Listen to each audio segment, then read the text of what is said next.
In the life of many people, there comes a solemn moment of marriage, and then a wedding, at which they usually drink a lot of alcoholic drinks, the consequences of which are quite unpredictable.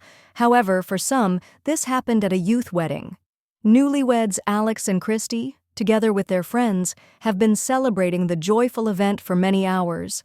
Everyone was pretty drunk, especially Alex, despite Christy's comments and her hints about the first wedding night. "I'll do it, Short dark blonde hair, a crown with a white flower, a beautiful white dress, white stockings with a wide elastic band, and white shoes with a small heel. The guests applauded, and the newlyweds drunkenly kissed. It was late. The pre-ordered bus arrived to take the guests home. The guests who had gone for a walk somehow got ready, and the bride's friends Brian and David persuaded Christy and Alex to drink a little more, to sit with the company. After the guests left, they poured another one. They drank. The bride lowered her head and closed her eyes. The groom leaned his elbows on a chair, bent over, and lay down under the table. His disappearance was not immediately noticed. The friends were drunk. The conversation turned to women. Brian and David came to a conclusion, discussed how beautiful Christy was, and that Alex was happy. "Where is Alex?" Brian asked, and looked at his friend. He shrugged questioningly and, lifting the tablecloth, looked under the table. The drunk groom was lying there, and David called Brian over. The men climbed under the table to help their friend. While they were getting drunk, Alex out from under the table, David came across the bride's panties, which were lying under the table. He involuntarily looked at Christy's legs, which were relaxed and shifted to the sides. The dress was lifted almost to the navel. Brian saw the elastic bands of white stockings, and then the most secretive thing. "David, look! Wow, how delicious!" "Okay, first we'll get Alex out." The friends somehow pulled the sleeping groom out from under the table, took him to another room and laid him on the sofa. Alex immediately began to snore. The friends returned to the table. David sat down next to the bride. He remembered what he had seen under the table and, carefully and furtively, put his hand on the bride's thigh just above the stocking. He listened. Christy was sleeping. At this time, Brian was pouring more alcohol into the glasses. "Well, for the bride and groom." "David, wait. Let's drink with Christy." "Well, come on, wake up, Christy." David lightly squeezed the woman's thigh. "Christy, wake up." David repeated several times, shaking her leg with one hand and her shoulder with the other. Christy woke up and asked where Alex was. "He fell asleep," David answered. "We took him to the room. And you, Christy, drink with us. We are his friends, right?" "Well, okay, if that's how he is, let's go." "Well, that's great," said Brian, and handing the bride a glass, sat down next to her on the other side. The bride's dress was still pulled up to her waist, but she did not notice it. Brian took his glass and drank with Christy. She offered her lips for a kiss, and Brian began to kiss her, slowly sticking his tongue into her mouth. Christy tried to dodge, but she was drunk and angry with Alex, and David was hugging her bare buttocks under her dress with one hand. The bride shuddered, but soon relaxed and responded to the kiss.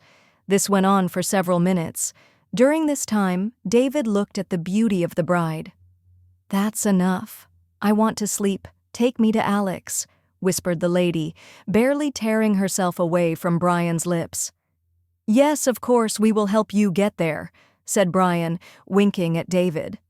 The trio barely got up and stumbled into the bedroom. The men were holding the woman by her bare buttocks and touching them. Finally, they all reached the bed.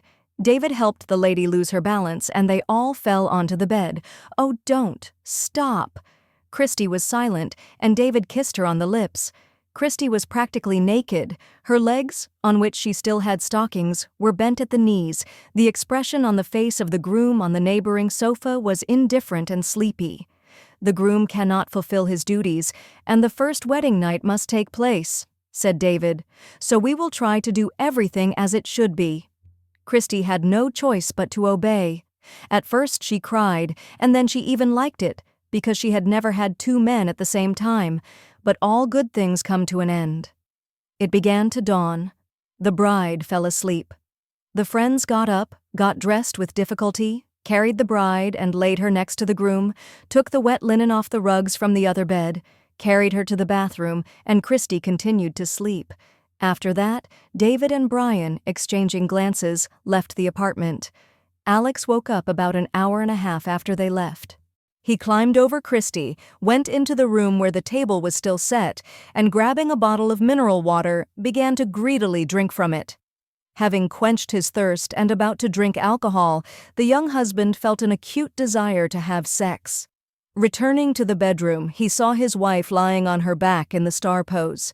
He began to wake Christy, but she did not wake up, but only muttered something in response.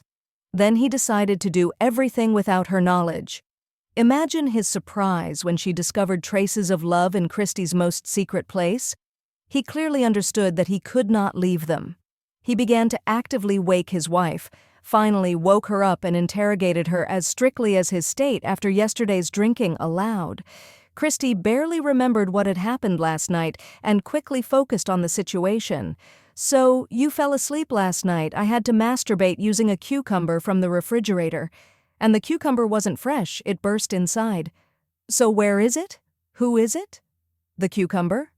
Oh, honey, I don't know, I probably threw it away. Christy, what are you talking about? I'm talking about nothing. But it's time for you to do your duty," she said, and reached for her husband. The newlyweds got out of bed and went to tidy up themselves and the apartment. The second day of the wedding had arrived, and in a couple of hours the guests were supposed to arrive. Subscribe to the channel and like. You can also leave your comments. These actions help promote the channel on the YouTube platform and inspire me to release new sweet stories for you, my dear viewers.